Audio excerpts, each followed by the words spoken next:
अस्सलाम वालेकुम। आज मैं आपके साथ शेयर कर रही हूँ काजू कतली बनाने की रेसिपी, जिसको घर पर बनाना बहुत आसान है और बहुत शानदार काजू कतली बनकर तैयार होती है। बस थोड़ा सा ट्रिक्स हैं जिनको अगर आप फॉलो करेंगे तो आप देखेंगे कि आपकी जो काजू कतली है वो बाज़ार की काजू कतली से भी कहीं ज़्यादा अच्छी है। तो चलिए इसको बनाना शुरू करते हैं।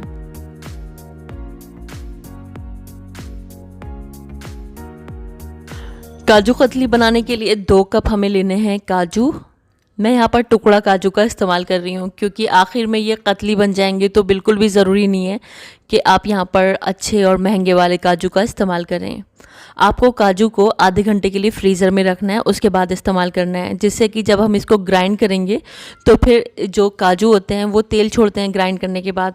अगर ये ठंडे होंगे तो फिर तेल छूटने के चांसेस काफ़ी कम हो जाएंगे और ये आसानी से ग्राइंड हो जाएंगे। तो मैंने यहाँ पर ठंडे काजू लिए हुए हैं। अब मैं यहाँ पर एक ग्राइंडर ले लूँगी और काजुओं को ग्राइंड कर लूँगी। 2 हिस्सों में मैं इसको ग्राइंड करूँगी, यानी कि 2 बार ग्राइंड करूँगी ताकि ये आसानी से अच्छे से ग्राइंड हो जाएं। तो चलिए अभी इसको ग्राइंड कर लेते हैं।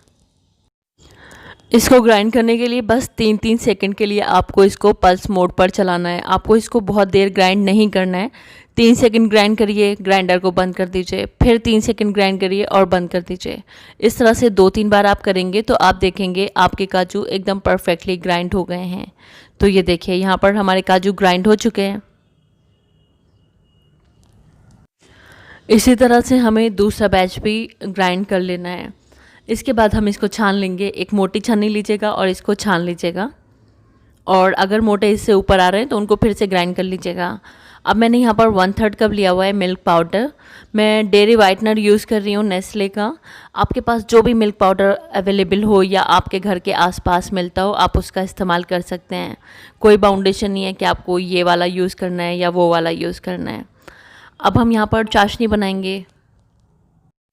तो हम लेंगे 1 कप यानी कि 200 ग्राम शक्कर और 1 ही कप पानी डाल देंगे, यानी कि 250 ml इसमें पानी डाल देंगे और शक्कर के पानी में घुल जाने तक इसको पका लेंगे। यहाँ पर हमें 1 तार या फिर 2 तार नहीं बनाना है, सिंपली शक्कर को पानी में मेल्ट कर लेना है और मीडियम फ्लेम पर 1-1.5 मिनट के लिए और पका लेना है।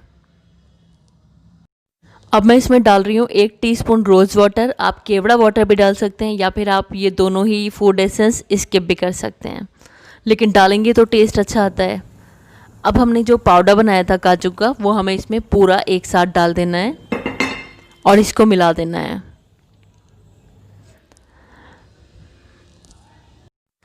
अब हमें इसको लो और मीडियम फ्लेम पर लगातार चलाते हुए पकाना है। हमें इसको तकरीबन 15 से 20 मिनट पकाना है और लगातार स्टर करना है ताकि ये नीचे ना लगे। आप देखेंगे ये जो काजू कतली बनती है ना, बहुत सस्ती बनती है। बाहर जब हम मार्केट में काजू कतली ख़रीदने जाते हैं तो ये 1000-1200 रुपये किलो बनती है, और घर पर यही काजू कतली अभी ये जो मैं बनाकर तैयार करूँगी ये तकरीबन 600 से 700 ग्राम बन जाएगी, सिर्फ 200 से 225 रुपये में। इंडियन प्राइस इसका आपको तकरीबन 225 रुपये पड़ेगा। तो बहुत सस्ते में बहुत शानदार ये बर्फ़ी बन जाती है। आपको बेसिकली शुगर सिरप में इसको पकाना होता है। पतले से शुगर सिरप में जब हम काजू को पकाते हैं तो काजू जो है वो फूलता है और उससे ये बहुत सॉफ्ट बनता है। तो आपको इस बात का ध्यान रखना है, आपको जो शुगर सिरप बनाना है वो आपको पतला बनाना है। आपको उसमें बिल्कुल भी गाढ़ापन नहीं लाना है, यानी कि उसमें 1 तार या 2 तार बिल्कुल मत लाएगा। सिर्फ शक्कर को मेल्ट करिएगा और काजू का पाउडर डाल दीजिएगा। तो इस तरह देखेंगे आपकी जो ये काजू कतली बनेगी वो एकदम परफेक्ट बनेगी। और आप इसको लगातार चलाते हुए पकाइएगा। आप इसको छोड़कर 1 या 2 मिनट के लिए भी इधर से उधर मत जाइएगा। अगर आपने इसको छोड़ दिया तो फिर ये नीचे लगना तय है, और अगर ये नीचे लग जाएगी तो फिर काजू कतली का टेस्ट ख़राब हो जाएगा। तो कुछ चीज़ों का जब आप ध्यान रख कर ये कतली बनाते हैं तो बिल्कुल बाजार जैसी एकदम परफेक्ट आपकी कतली बनकर तैयार होती है। तो आप देख सकते हैं ये काफ़ी गाढ़ी होने लगी है, लेकिन अभी हमें इसको और गाढ़ा करना है क्योंकि हमें इसको डो की फॉर्म में लेकर आ जाना है।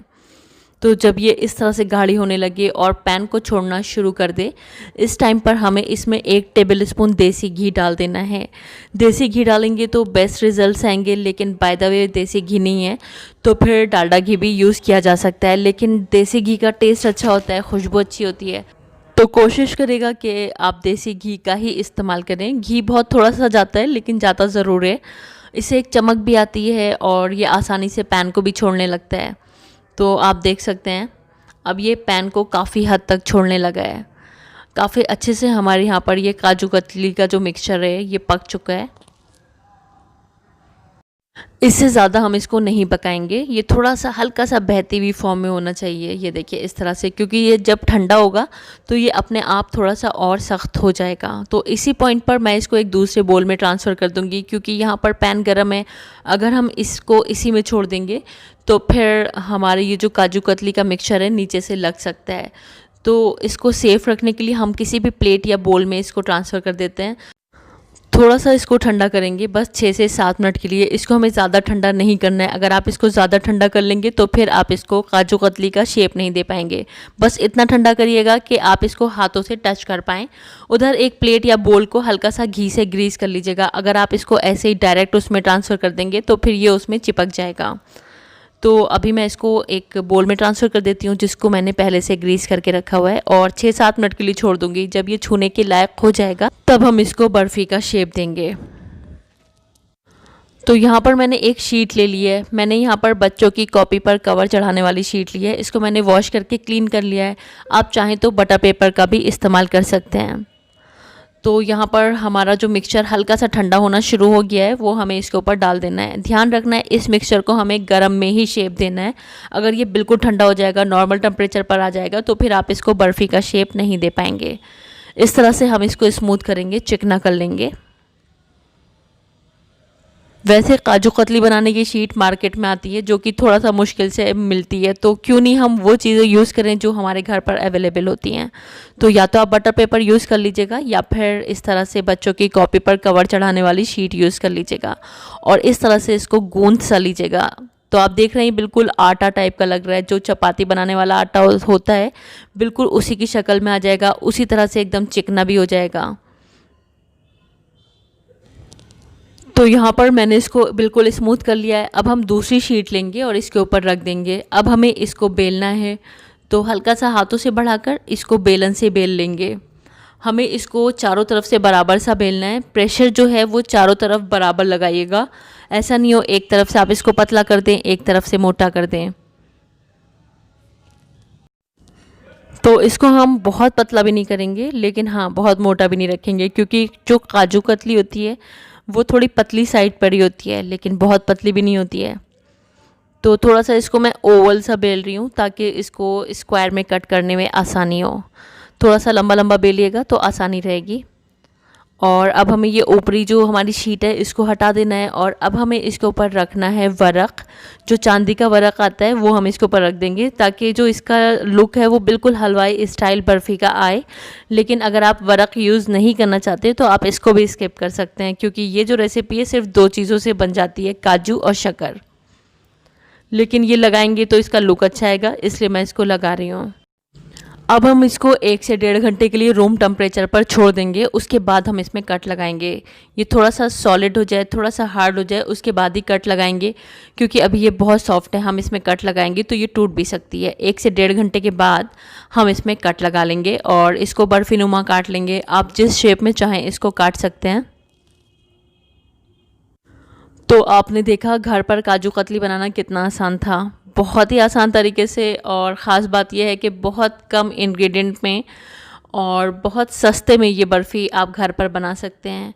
यही बर्फ़ी बाज़ार में आपको दुगने तिगने दाम पर मिलेगी, और घर पर बना लेंगे तो बहुत आसानी से बहुत सस्ते इंग्रेडिएंट्स के साथ आप ये शानदार बर्फ़ी बना सकते हैं। तो इस तरह से हमारी काजू कतली बनकर तैयार है, और आपने देखा कि कितनी आसानी से हमने इसको बना लिया।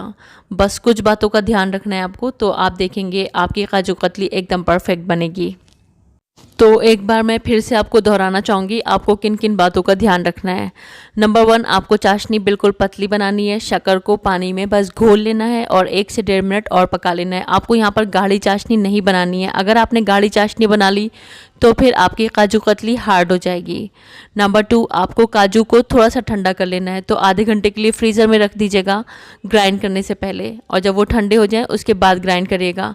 फिर आप देखेंगे ये कितनी आसानी से ग्राइंड हो जाएंगे, और तेल छूटने के चांसेस बहुत कम हो जाएंगे। जब हम कोई ड्राई फ्रूट ग्राइंड करते हैं तो वो तेल छोड़ने लगता है, तो जब हम उसको ठंडा करके ग्राइंड करते हैं तो फिर वो तेल भी नहीं छोड़ता है और बहुत आसानी से ग्राइंड भी हो जाता है।